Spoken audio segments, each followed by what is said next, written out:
এরিনের bus travel কতটা pocket friendly আর কিছু আশ্চর্য রুলস যেটা জানলে আপনি অবাক হবেন।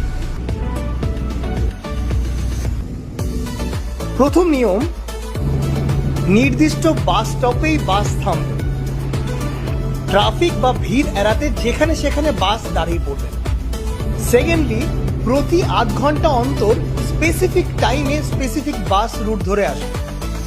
ডিলে হওয়ার কোনো কথাই নেই। তৃতীয়ত, এখানে ড্রাইভারই টিকিট কালেক্টর। বাসে ওঠার সময় ড্রাইভার আপনার রুট শুনবে, তার পয়সা নেবে এবং তার টিকিট দেবে।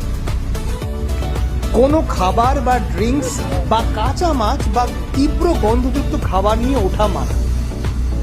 এবার বলি বাস ভাড়াটা কত।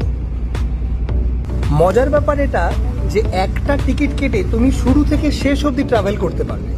এই টিকিটের ভাড়া 300 ফিলস, মানে ভারতীয় টাকায় 70 টাকা। এই চ্যানেলটিকে ফলো করে রেখো এবং পার্ট 2টা দেখতে ভুলো না।